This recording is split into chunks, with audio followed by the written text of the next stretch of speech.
Nous allons ouvrir l'Écriture et vous le voyez s'afficher. J'aimerais partager avec vous ce matin sur ce sujet de la citerne. Voilà. Je vous invite à faire une lecture donc dans le livre des Deutéronomes, chapitre 6, verset 10. Livre du Deutéronome, chapitre 6, versets 10 à 11, puis nous irons au chapitre 11 pour lire les versets 10 à 12. Et que Dieu nous bénisse encore ce matin dans ce temps de partage autour de sa parole. Le livre du Deutéronome, voilà, c'est le début de la Bible, hein. Deutéronome, chapitre 6, verset 10.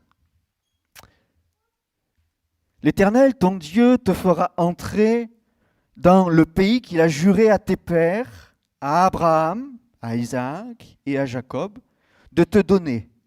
Tu posséderas de grandes et de bonnes villes que tu n'as point bâties, des maisons qui sont pleines de toutes sortes de biens et que tu n'as point remplies, des citernes creusées que tu n'as point creusées, des vignes et des oliviers que tu n'as point plantés. Car le pays dont tu vas entrer... Ah non, pardon, ça c'est chapitre 11, voilà. Un peu plus loin, chapitre 11, verset 10.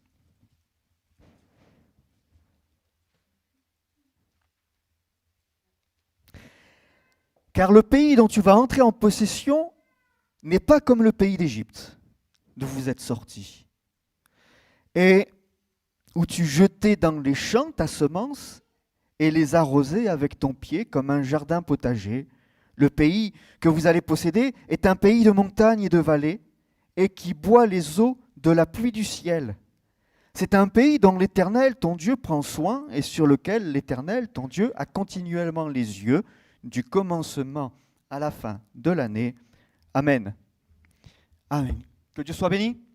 Au mois de janvier, je pense que vous vous en souvenez, nous nous sommes arrêtés 3 dimanches durant sur Jean chapitre 7, versets 37 à 39, avec cette parole de Jésus que celui qui a soif, vienne à moi, qu'il boive, des fleuves d'eau vive déborderont de son sein, comme dit l'Écriture, etc. Vous connaissez ces textes. Et on s'est arrêté sur le contexte de cette parole de Jésus avec la fête des cabanes et cette prière de bénédiction, cette demande de la pluie de la bénédiction, qui, après une période estivale, une période de sécheresse, et après cette récolte des fruits, des oliviers, du raisin, etc., dont nous venons de faire la lecture dans le livre des Deutéronomes, le peuple se retrouvait, il célébrait Dieu, il y avait une fête particulière. Je passerai, vous pourrez, pour ceux qui n'ont pas suivi, vous pouvez retrouver tout cela sur la chaîne YouTube de l'Église.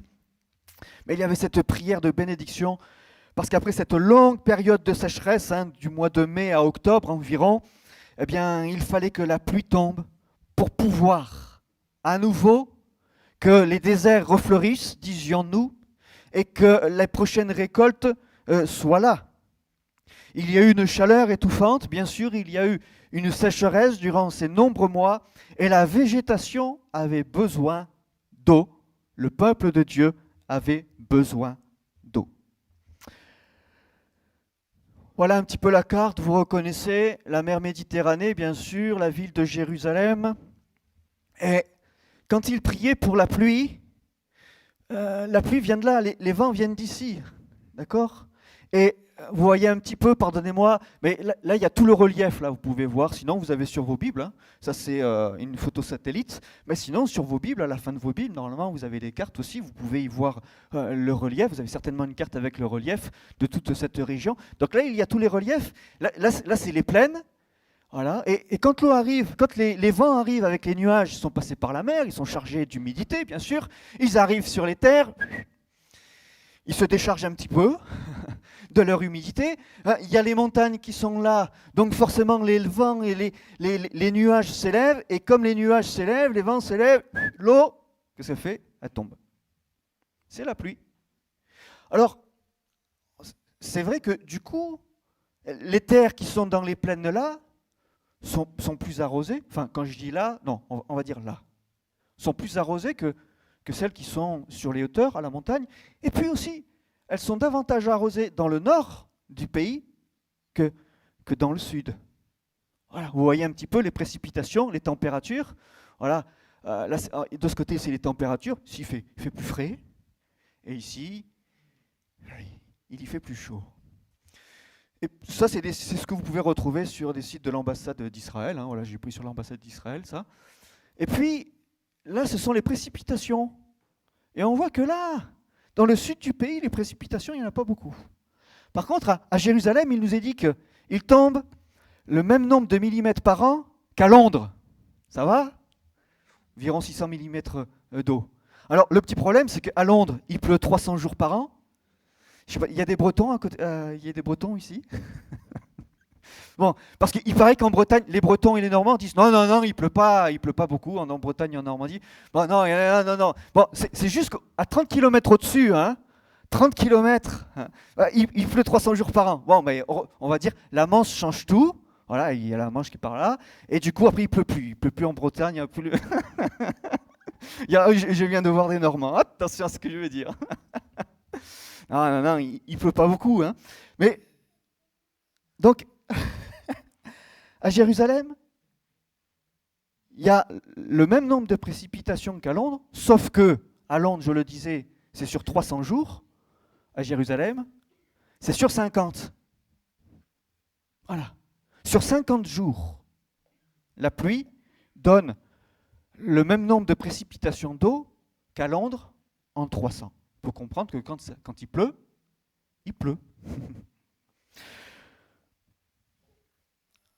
Et plus on descend vers le sud du pays, là c'est Negev, vous pouvez voir, et le peuple hébreu, quand il va devoir partir pour rentrer, il va passer par là. Entre autres, hier j'ai regardé, je me suis dit peut-être je vais leur mettre tout le périple qu'ils ont parcouru à la sortie d'Égypte pour rentrer dans le... Bon, c'est à la fin de vos cartes, vous regarderez, j'ai fait un scan, mais la qualité n'était pas terrible, donc je me suis dit, bon, on va passer là-dessus, vous l'avez sur vos Bibles, mais regardez tout le périple, parce que si Israël, petite parenthèse, à la sortie de l'Égypte, était passé directement par là, vous voyez, ils auraient eu l'eau.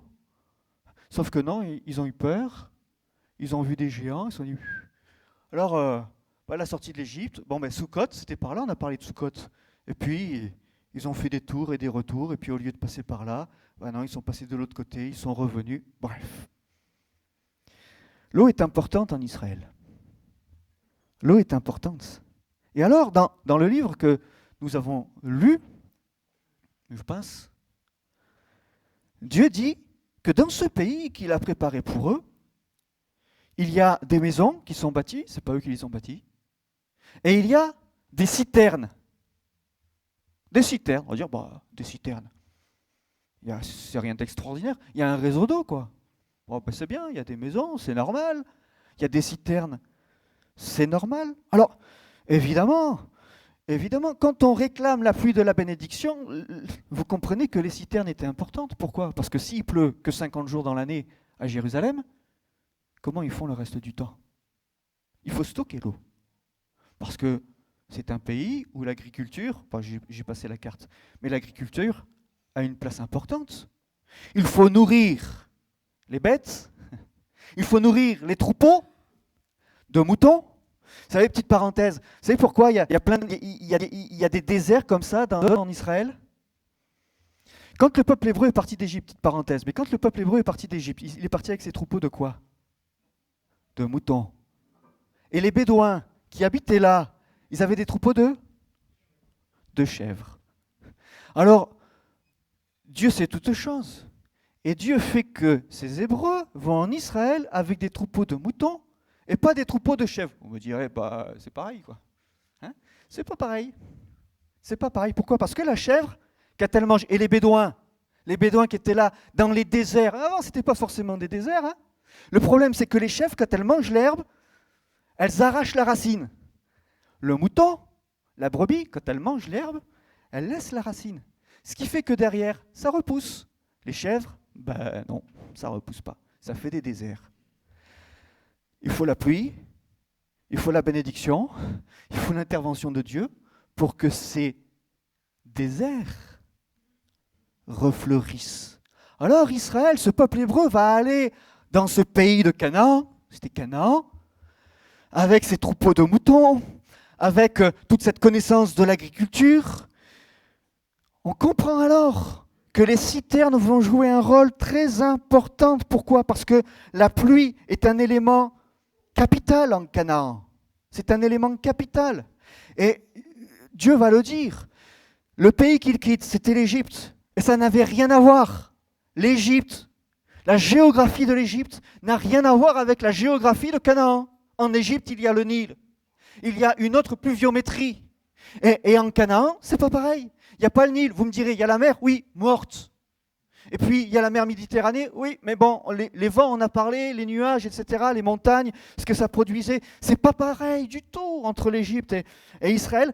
Et ce peuple hébreu va devoir, dans ce changement-là, dans ce départ-là, enregistrer de nouvelles données. Vous voyez ? Ils ont toujours connu l'Égypte. Ils ont toujours connu un certain climat. Ils ont toujours connu une certaine façon de travailler l'agriculture, de nourrir leurs bêtes, d'entretenir leurs troupeaux, de pouvoir abreuver leurs troupeaux. Sauf que là, en entrant dans le pays de Canaan, ils vont devoir changer de méthode, ils vont devoir changer de logiciel. L'Éternel, ton Dieu, te fera entrer dans le pays qu'il a juré à tes pères, à Abraham, à Isaac. Qu'est-ce que j'ai fait ? La nécessité des décès. Oui, pour stocker de l'eau. Abraham, à Isaac et à Jacob, de te donner. Tu posséderas de grandes et bonnes villes que tu n'as point bâties, des maisons qui sont pleines de toutes sortes de biens et que tu n'as point remplies, des citernes creusées que tu n'as point creusées, des vignes, des oliviers que tu n'as point plantés, des citernes creusées que tu n'as point creusées. Oui, elles sont là les citernes. Parce que si le peuple ne connaissait pas, lors de leur départ, l'importance d'avoir des citernes et d'entretenir leurs citernes, Dieu, lui, le savait. Dieu le savait. Alors les citernes, bien sûr, vous connaissez, hein, ce sont ces réservoirs qui sont destinés à recueillir l'eau, à la stocker. Ce sont ces cuves qui sont là, creusées. Alors, dans le pays de Canaan, en Israël, c'est une roche calcaire, rocailleuse, qui fait que vous pouvez creuser facilement des réservoirs et faire ces citernes-là. On entourait, comme vous pouvez le voir là sur cette image, hein, on l'entourait de pierres ou de briques. Il y avait un ciment. On faisait un ciment au fond de cette citerne pour recouvrir le fond. Et ainsi, ce ciment faisait un liant hydraulique, ce qui fait qu'elles étaient étanches. Elles étaient étanches. Et là, les eaux de pluie étaient récoltées. Les eaux de pluie étaient stockées pour l'agriculture, pour le bétail, pour eux, pour l'utilisation quotidienne. Dieu va dire une chose. Vous allez aller pour vous établir dans le pays. Les citernes sont importantes pour stocker l'eau, mais on comprend aussi que les citernes sont importantes dans ce pays pour s'y établir. S'il n'y a pas les citernes, le peuple hébreu ne pourra pas s'établir dans le pays de Canaan, ne pourra pas prendre possession du territoire et du pays de la promesse. Il fallait ces citernes. Faisons le parallèle avec chacun d'entre nous, notre vie chrétienne, la vie de l'Église. Nous comprenons alors que les données ont changé entre notre vie passée et notre vie présente, mais nous comprenons également que s'il faut des murs pour y loger et s'y abriter, il nous faut des citernes.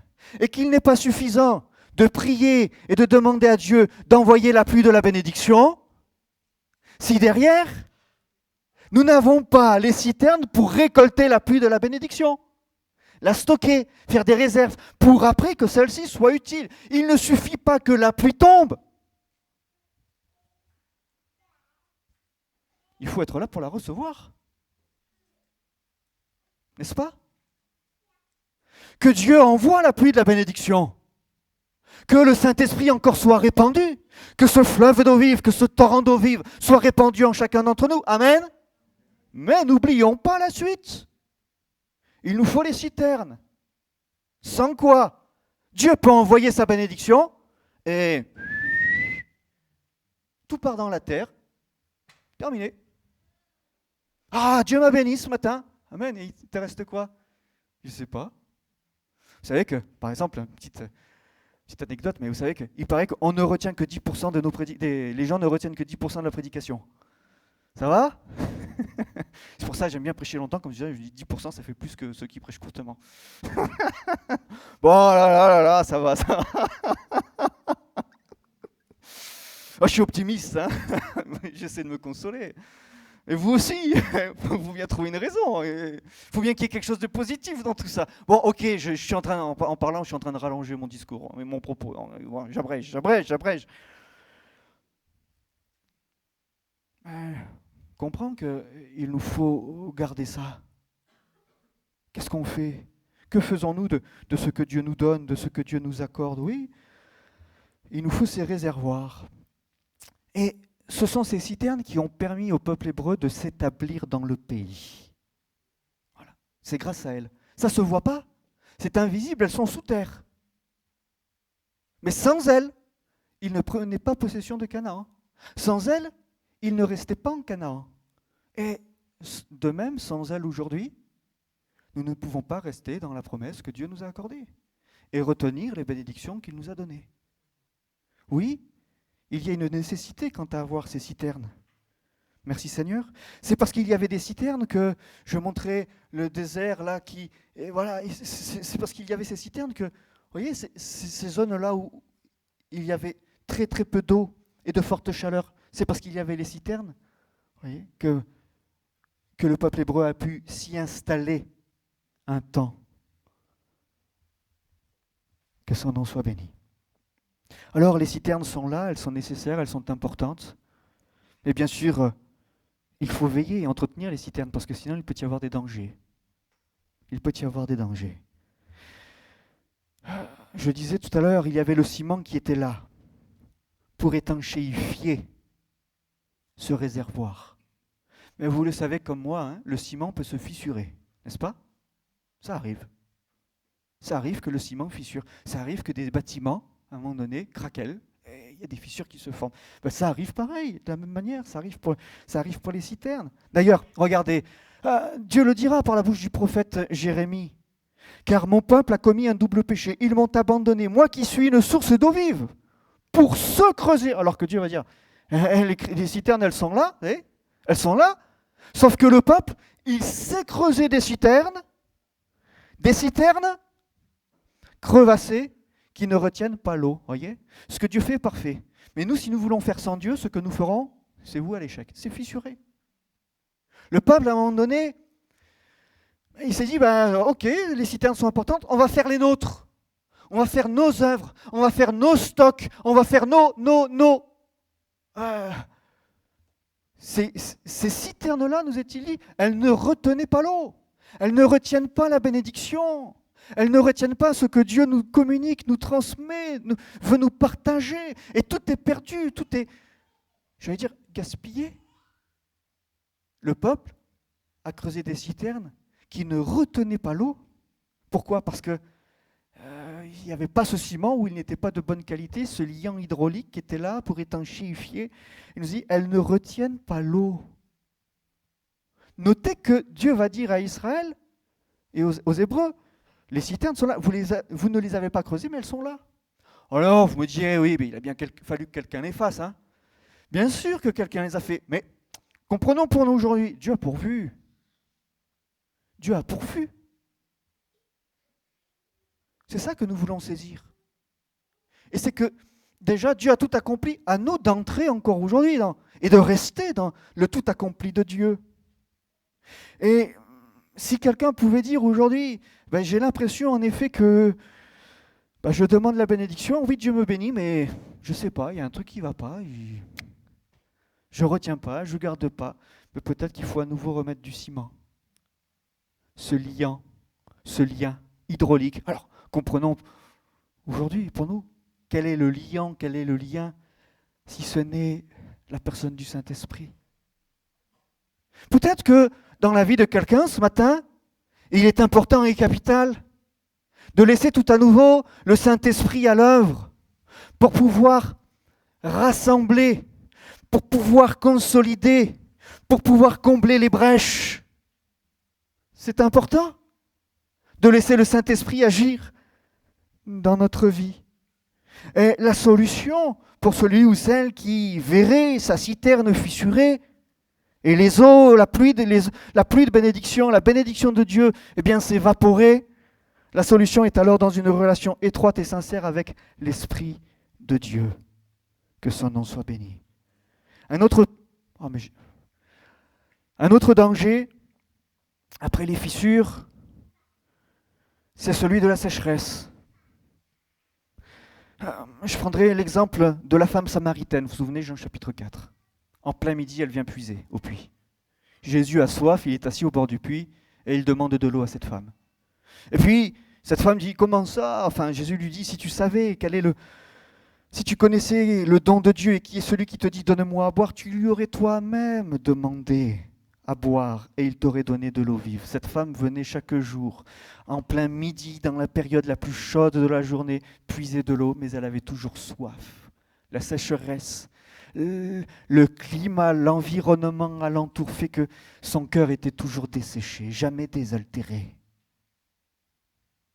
Oui, c'est dangereux la sécheresse pour pouvoir garder l'eau. C'est pourquoi il est important que les citernes ne soient pas fissurées, ne soient pas crevassées. Mais c'est important aussi que nous allions à cette source d'eau qui est fraîche. On parlait tout à l'heure avec un frère de cette fraîcheur qui est là. C'est important. La citerne, même quand il fait chaud dehors, quand les températures sont hautes, eh bien, l'eau qui se trouve au fond de la citerne est fraîche, elle demeure fraîche. Il faut qu'il y ait toujours ce renouvellement dans nos vies spirituelles.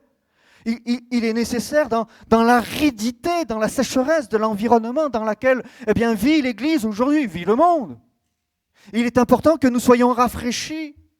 Il est important que nous soyons désaltérés.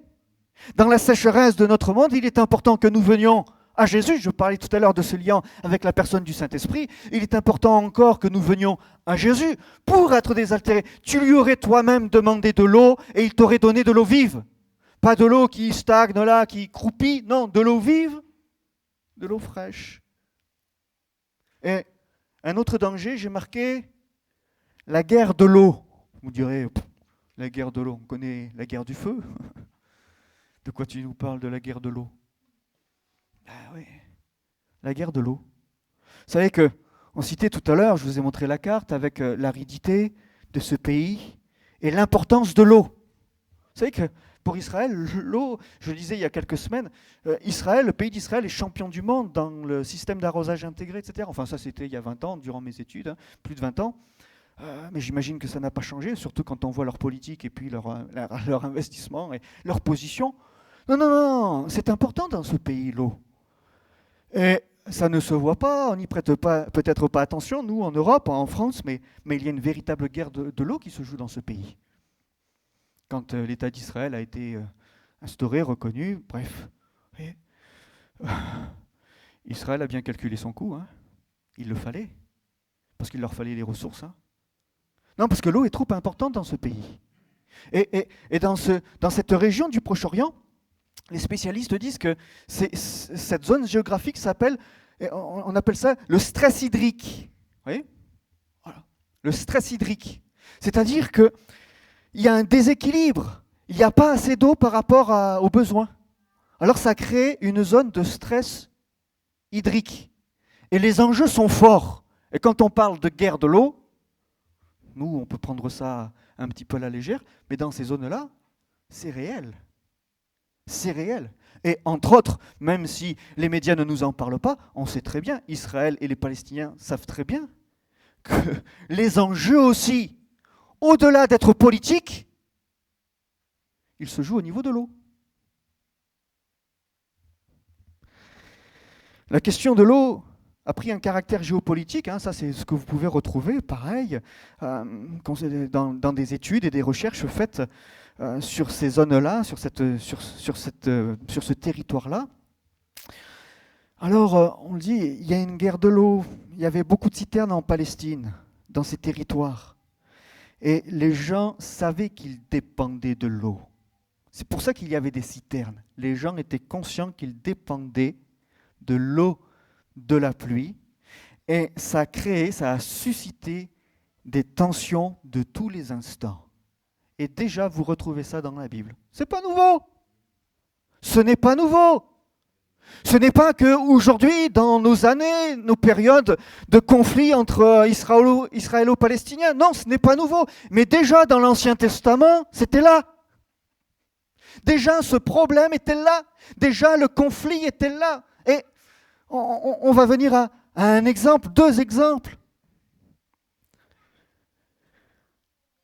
Dans le 2e livre de Samuel, au chapitre 23, il nous est dit, Benaja, fils de Jéhojada, fils d'un homme de Capstéel, rempli de valeur et célèbre par ses exploits, il frappa les 2 lions de Moab. Il descendit, notez, il descendit au milieu d'une citerne où il frappa un lion au jour de neige. Ah, j'avais mis ça, pardon. Voilà. Il frappa un lion dans une citerne un jour de neige. Alors, j'ai noté, quand la citerne n'est plus le réservoir de la bénédiction, mais le barrage de l'ennemi. Oui. Quand la citerne n'est plus le réservoir de la bénédiction, mais le barrage de l'ennemi. Il se joue un rôle, quelque chose de très important là. Benaja, il va à la citerne. Il y a la neige. Et qu'est-ce qu'il voit dans la citerne? Un lion. Qu'est-ce qu'il fait là? Que fait le lion ici? Que fait l'ennemi ici? Qu'est-ce qu'il fait dans la citerne? Parce que les hommes ont besoin de boire. Et lui, tranquille, il est bien, c'est tempéré. Il a moins froid dans la citerne, c'est tempéré, il s'est mis là, tranquille. Mais Benaja, qu'est-ce qu'il va faire? Il va falloir le sortir de la citerne. Oui, il y a une véritable guerre de l'eau. Le lion est venu.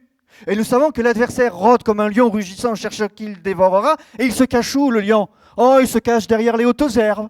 Oh, il se cache derrière les arbres, les gros arbres, les baobabs. Alors il se cache derrière un gros baobab, comme ça il est tranquille, le lion. Et puis d'un coup, quand il voit quelqu'un, il le serre de près. Non, il se cache où? Alors nous, on se dit, bon, ils sont derrière les grandes herbes, ils sont derrière les arbres, ils sont dans les collines. Mais figurez-vous que parfois, il y en a dans les citernes. Voyez l'ennemi? La guerre de l'eau. Quand l'ennemi, il est à l'intérieur. Et que du coup, on a demandé la pluie de bénédiction, mais que la citerne n'est plus ce réservoir de la bénédiction, mais qu'il est le barrage de l'ennemi, il faut agir, il faut réagir. Benaja va le faire, il va tuer le lion. Ils vont le sortir de la citerne. Et à nouveau, le peuple sera béni par l'eau qui s'y trouve. Alors, figurez-vous que dans ce 2e livre de Samuel, il y a un autre enjeu aussi. Il y a un autre enjeu qui se joue. C'est juste avant. Là, c'était le verset, j'en suis où? Verset 20. Mais déjà verset 15, il y a un autre enjeu avec une autre citerne. Parce que la citerne, il y a des dangers, mais on va le voir, il est nécessaire de l'investir, pour ne pas dire parfois, de la réinvestir, la citerne. David eut un désir, et il dit, qui me fera boire de l'eau de la citerne qui est à la porte de Bethléem? Vous voyez, David a dû fuir. Il a dû fuir, il est loin de Bethléem, il y a quelques hommes qui sont avec lui, et à un moment donné, David dit, j'ai soif. J'ai soif, mais pas de n'importe quelle eau. J'ai soif de l'eau qui est à la porte de Bethléem. Où à la porte? Ben dans le réservoir, hein, dans la citerne. Dans la citerne. Alors, les 3 vaillants hommes passèrent, notez, au travers du camp des Philistins, quand je parle de guerre de l'eau, et ils puisèrent de l'eau dans la citerne qui est à la porte de Bethléem. Alors, il peut y avoir l'ennemi qui est dans la citerne, mais la guerre de l'eau se joue de différentes manières. On peut demander, encore j'insiste, mais demandons la pluie de la bénédiction, mais ce n'est pas tout que de demander puis d'attendre maintenant. Non, il nous faut investir, s'investir. Parce que sinon, Dieu bénit, et puis on gaspille, on dilapide, on perd ce que Dieu nous a donné. Cela nous échappe. Qui négligera? Non, non, personne ne négligera un si grand salut. Et que Dieu nous en garde, que Dieu nous en préserve. David eut soif. Et il dit là comme ça, c'est pas un ordre. Il dit pas qui, allez, il faut que quelqu'un aille me chercher de l'eau à la porte. Non, j'ai soif. Si quelqu'un pouvait, et là dans sa réflexion, si quelqu'un pouvait me donner de l'eau du réservoir de la citerne qui est à la porte de Bethléem. Il y en a 3 qui entendent, 3 vaillants soldats, 3 vaillants hommes de David. Il dit, nous on y va. Allez les gars, on y va. Oui, sauf que l'ennemi est là. Et l'ennemi, il s'est mis où? Entre le lieu où se trouve David et son armée et la citerne. Oh, certainement c'est un hasard. Vous êtes sûr que c'est un hasard? Vous êtes sûr? Parce que moi je crois pas. Non, il y a un enjeu. Et si l'adversaire se trouve entre les deux, c'est forcément pour priver David d'eau, pour que ceux-ci, lui et son armée, soient affaiblis. Et comme ils seront affaiblis, ils seront obligés de se dévoiler, de se montrer, pour aller là où les zones d'eau se trouvent, et là, l'adversaire pourra les prendre par surprise et les anéantir. Regardez Gédéon d'ailleurs, ça me vient au passage à l'idée. Oui, mais comment ont été choisis les 300 qui vont aller combattre contre Madian? Bizarrement, c'était encore une histoire d'eau. La guerre de l'eau. Alors, j'ai noté le dévouement de la foi. Parce que dans le combat spirituel que nous livrons, parce que ça, il ne faut pas croire, nous le livrons, vous le savez, vous le livrez aujourd'hui. L'Église le livre encore aujourd'hui. Et jusqu'au retour de Jésus, l'Église devra le livrer. Et le jour où l'Église ne veut plus livrer ce combat, le jour où l'Église ne prend plus conscience que l'eau est capitale, et qu'il n'est pas suffisant de la voir tomber du ciel, mais qu'il est capital de la stocker, de la réserver, de l'utiliser et de la voir encore circuler entre nous, ce jour-là, l'Église se desséchera de l'intérieur pour sa perte. Alors, il y a le dévouement de la foi. Ces hommes, ces serviteurs dont nous ne connaissons pas le nom, finalement, peu importe, ce qui était important, c'est quoi? Ce que nous voulons retenir, nous, aujourd'hui, c'est quoi de cet événement? C'est leur foi. Ils se sont dit, bon, ok, il y a les Philistins. Bon, pas facile, hein? Il y a toute une armée, là. On est combien? 3. Eh bien, on va passer le camp des Philistins. On va le traverser. Et ils l'ont traversé. Ils ont traversé le camp de cette armée féroce, sauvage, qui n'avait qu'un seul désir, c'était de les tuer. Ils ont dit, on y va. Ils sont arrivés jusqu'à la citerne, qui était à la porte de Bethléem. Là, ils ont puisé de l'eau. Et ils retournent auprès de David. Tiens, David, ô roi, voilà ton eau. Voilà ton eau. Un simple désir, un simple souhait du roi a fait que ces hommes, courageux, voulant manifester leur foi et leur attachement au roi, ont osé traverser le territoire ennemi, ont osé traverser tous les obstacles, toutes les difficultés. J'allais dire, ils se sont dit que la vie du roi valait plus que la leur. Elle valait plus que la leur.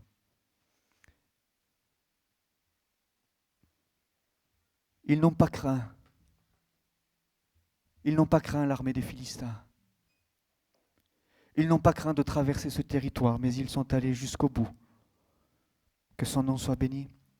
Et notons que cette eau, elle a servi à glorifier Dieu. Vous voyez ? Cette eau ramenée par ces 3 vaillants soldats a été utilisée pour glorifier Dieu. Le roi, quand il voit ces 3 soldats qui reviennent, il dit, vous venez d'où? Je ne vous ai rien demandé. Vous venez d'où? J'ai juste exprimé un désir. D'où venez-vous? Ah à la citerne, nous y sommes allés. Il y avait de l'eau. Voilà, elle est fraîche. Et David, qui a pu dire, non mais, votre vie n'a pas moins de valeur que la mienne. Il dit, je ne peux pas la boire. Parce que non, votre vie n'a pas moins de valeur que la mienne. Alors il va la répandre à l'autel de l'Éternel. Pour que Dieu soit là encore un glorifié. Non, dira-t-il, le sang des hommes qui sont allés, n'est-ce pas le sang des hommes qui sont allés au péril de leur vie, dit David. L'eau qui lui est offerte, il la prend, mais il la déverse à l'autel de l'Éternel. Verset 16, ils l'apportèrent et la présentèrent à David, mais il ne voulut pas la boire, et il la répandit devant l'autel. Qu'est-ce que nous voulons retenir de tout cela? C'est qu'il nous faut prendre, pour ne pas dire reprendre, possession des bénédictions de Dieu, des promesses de Dieu. Je crois que c'est ça encore que nous voulons retenir aujourd'hui. Pourquoi? Pour le servir. Nous voulons servir notre roi, n'est-ce pas? Nous voulons lui être agréables. Que ces hommes n'ont pas fait pour être agréables à leur roi. Que pourrions-nous faire encore, que pouvons-nous faire encore aujourd'hui pour être agréables à notre roi, pour plaire à notre roi, non pas par nos œuvres. C'est pour ça que leur nom n'est pas noté, parce que c'est important, c'est pas qu'on se souvienne de leur nom. Ce qui est important pour nous, c'est que l'on se souvienne de la démarche qui était la leur, des motivations qui ont été la leur, de la foi qui les a animés. C'est pour ça qu'il n'est pas mentionné leur nom. Sinon on dira, ah, ces hommes-là. Non, ce n'est pas leurs hommes, c'est leur foi. Cette foi qui est la nôtre aujourd'hui, nous voulons encore qu'elle nous amène à lui être agréable, à le servir, à le glorifier dans le combat qui est mené. Parce que il a fallu qu'ils le retraversent. Vous voyez, ils y sont allés, ils ont puisé l'eau, tout contents. Et au retour, eh bien, rebelote. Rebelote. Sauf que cette fois, ils sont chargés. Sauf que cette fois, ils ont de l'eau. Et qu'il ne faut pas que la peur les prenne et qu'il faille qu'ils courent vite pour échapper à ceci, cela, et renverser là sur le territoire ennemi l'eau si chèrement recueillie. Non, il faut qu'ils passent sereinement ce territoire ennemi. Quelle paix, quelle foi, quel courage. Nous voulons servir et glorifier Dieu encore dans le combat que nous menons. Nous voulons que Jésus-Christ soit glorifié dans le combat que nous menons, alors que nous faisons face à l'adversaire, et ne pas rester tétanisés devant lui en se disant on ne bouge plus, on attend de mourir de soif, et une fois qu'on sera mort de soif, eh ben... Non. Ce qui est fait pour le roi, ce qui est fait pour Jésus, l'est pour Dieu, c'est ainsi que Dieu est glorifié. Et si David... le roi n'a pas accepté l'eau, eh bien nous savons que Jésus, pour nous aujourd'hui, présente devant Dieu le Père le sacrifice parfait et il intercède pour nous, il prie pour nous, que son nom soit béni, afin que là où il est, nous soyons avec lui. Merci Seigneur. Et c'est là, j'ai noté, un sacrifice excellent. C'est ça le sacrifice excellent. Jésus a accompli le sacrifice parfait. Mais relisez l'épître de l'apôtre Paul aux Romains, chapitre 12. Qu'est-ce qu'il y a un culte agréable, un sacrifice agréable? C'est celui de nos cœurs qui veulent servir le roi, qui sont disposés à le servir et à ne pas regarder à nos peurs, à nos désarrois, à nos craintes, à nos vies, mais à se dire au-delà de ma vie, au-delà de mes peurs, ce que je veux, c'est que Christ soit béni. Ce que je veux, c'est que Christ soit servi. Et c'est que Christ retrouve le trône qui est le sien. Que ce soit parmi son peuple, mais vous le savez, à la fin des temps, sur toute la terre. Que son royaume vienne, que son règne vienne. Gloire à son saint nom. Je vais bientôt terminer. La citerne. Avant de prendre un temps de prière, puissions-nous comprendre encore l'importance ce matin de construire et d'entretenir. D'entretenir ce que Dieu nous a donné. Sous le règne Osias, il nous est dit, il bâtit des tours dans le désert, il creusa beaucoup de citernes parce qu'ils avaient de nombreux troupeaux dans les vallées, dans la plaine, et des laboureurs, des vignerons, dans les montagnes et au Carmel, car ils aimaient l'agriculture. Pourquoi est-ce qu'ils aimaient l'agriculture? Parce qu'ils aimaient bien transpirer. Oui, ça dit, comme maintenant c'est à la sueur de notre front qu'on travaillera la terre, on aime bien transpirer, alors on aime bien travailler la terre. Voilà. On aime souffrir. On aime avoir mal. Non, c'est pas ça. Hein. C'est que surtout, ils aimaient les fruits. Ils aimaient les légumes. Ils aimaient récolter. Mais il n'y a pas de secret. Il fallait donc, pour pouvoir récolter le fruit, ils ont compris qu'il fallait les citernes. Alors, puissions-nous bâtir ensemble avec Christ et par le Saint-Esprit, et puissions entretenir, parce qu'avec le temps, le danger, c'est que celle-ci se fissure, que celle-ci soit crevassée, et qu'elle ne retienne plus l'eau. Et ça, c'est le danger de tout temps. Et déjà, il y a 2000, 3000, 4000 ans, c'était déjà le problème. C'était déjà le danger. Mais vous savez, ce n'est pas parce que nous sommes en 2022 maintenant que les dangers ne sont plus les mêmes. Il n'y a rien de nouveau sous le soleil.